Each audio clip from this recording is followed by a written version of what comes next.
Terima kasih Jepang, timnas Indonesia masih bisa lolos ke Piala Dunia 2026 meski kalah telak lawan China, asal. Media China bahkan secara terbuka menaruh kecurigaan terhadap Jepang, seolah-olah negeri Sakura bisa saja memberikan poin gratis kepada Indonesia. Skenario ini akan membuat kemenangan China atas Indonesia di GBK menjadi sia-sia. Lebih buruk lagi bagi China, dari sisi selisih gol, mereka saat ini tertinggal 7 gol dari Indonesia. Apabila tim Jepang membiarkan Indonesia menang di kandangnya sendiri dan memperbolehkan Indonesia memperoleh 3 poin, maka Indonesia akan memperoleh poin yang sama yaitu 12 poin, seperti yang diperoleh timnas China, lanjut Sohu. Mereka juga mengakui bahwa peluang China untuk mengejar selisih gol dengan Indonesia sangat kecil. Artinya, meskipun menang atas Indonesia di GBK, nasib China tetap di ujung tanduk. Dilihat dari data pertandingan sebelumnya dan perbandingan kekuatan timnas sepak bola Tiongkok kemungkinan besar akan tertinggal karena kalah selisih gol dan hanya bisa pasrah menghancurkan impian mereka di Piala Dunia. Sedangkan timnas Indonesia bisa saja mendapat posisi keempat di grup dan lolos, tulis Sohu dalam laporannya. Oleh karena itulah posisi China saat ini sangat dilematis karena sekuat apapun mereka berusaha maka akan tetap tersingkir. Singkatnya, meskipun tim nasional sepak bola Tiongkok berusaha semaksimal mungkin untuk meraih poin, mereka tetap membutuhkan bantuan dari tim lain, tutur media China, Sohu. Jika tim Jepang melepasnya, niscaya akan ada dampak negatif besar terhadap situasi kualifikasi tim nasional sepak bola China, sambung mereka. Tugas utama skuad Garuda hanyalah fokus menang melawan China, atau setidaknya meminimalisir kekalahan, lalu berusaha tampil maksimal melawan Jepang. Dengan kondisi selisih gol saat ini, peluang Indonesia melangkah ke fase berikutnya tetap. Timnas Indonesia vs China, SUGBK siap jadi lautan merah putih dan pecahkan rekor. Stadion Utama Gelora Bung Karno SUGBK, diprediksi akan menjadi lautan merah putih saat Timnas Indonesia menjamu China dalam laga krusial kualifikasi Piala Dunia 2026 zona Asia pada tanggal 5 Juni tahun 2025 mendatang. Bukan hanya sekadar pertandingan, laga ini diyakini akan mencatatkan rekor baru dalam hal jumlah supporter yang hadir untuk memberikan dukungan langsung kepada skuad Garuda, menilik perjalanan timnas Indonesia di grup C kualifikasi Piala Dunia 2026. Tren positif terlihat pada antusiasme penonton di laga kandang. Setelah melewati 8 pertandingan, 4 diantaranya digelar di SUGBK, dukungan supporter setia tanah air menunjukkan peningkatan yang signifikan.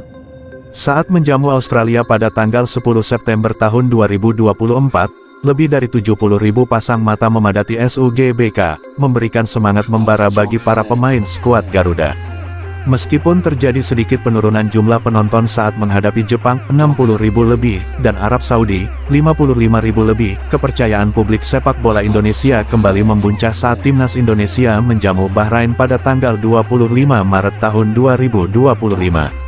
Kemenangan tipis 1-0 atas Bahrain di laga yang sangat menentukan tersebut berhasil menarik perhatian 69.599 penonton ke SUGBK. Angka ini menjadi sinyal kuat bahwa harapan dan kepercayaan penggemar sepak bola tanah air terhadap peluang timnas Indonesia lolos ke putaran final Piala Dunia 2026 semakin meningkat.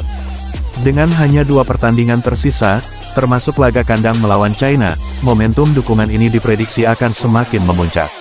Kebutuhan akan kemenangan untuk menjaga asa lolos ke babak selanjutnya diyakini akan menjadi magnet kuat bagi puluhan ribu supporter untuk memadati SUGBK.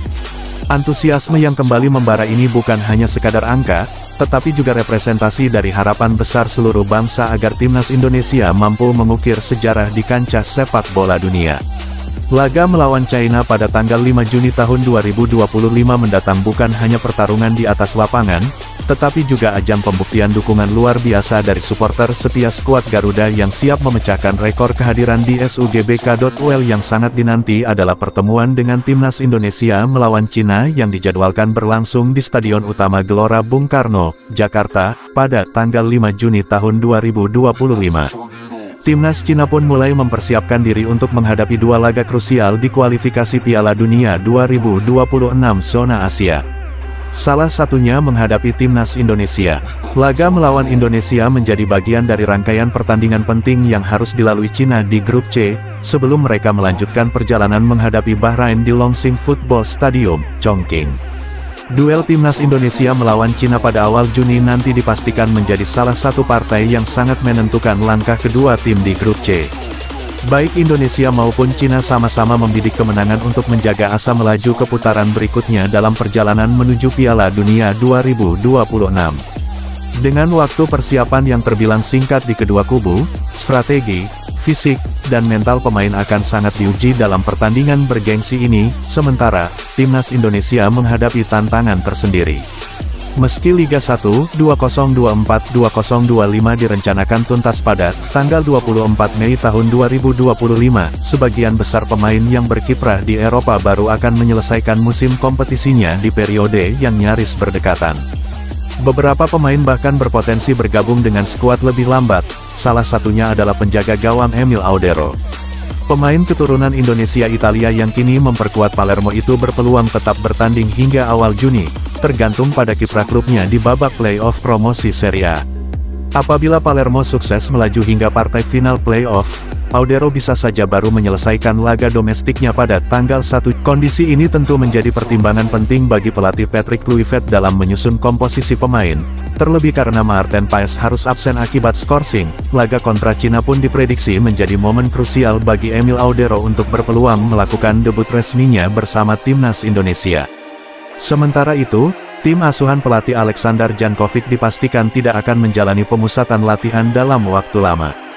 Berdasarkan laporan media China, 163, yang mengutip harian olahraga Beijing Youth Sport, skuad negeri tirai bambu baru akan memulai sesi latihan resmi pada tanggal 23 Mei tahun 2025. Waktu persiapan yang singkat ini disesuaikan dengan padatnya jadwal Liga Cina. Kompetisi domestik di sana baru akan memasuki jeda setelah pekan ke-13 yang digelar pada tanggal 18 Mei tahun 2025 serta putaran ketiga Piala Cina yang berlangsung antara tanggal 20 sampai 22 Mei tahun 2025. Usai laga tersebut, barulah liga berhenti sementara hingga tanggal 12 Juni tahun 2025. Artinya, sebelum bertandang ke Indonesia pada tanggal 5 Juni timnas Cina hanya punya waktu kurang dari 2 pekan untuk menjalani pemusatan latihan, tulis media 163 dalam laporannya. Situasi ini membuat persiapan Cina terbilang singkat, mengingat jeda antar kompetisi yang mereka miliki tidak terlalu panjang. Namun, waktu istirahat tersebut justru lebih menguntungkan dibandingkan kondisi yang dihadapi oleh timnas.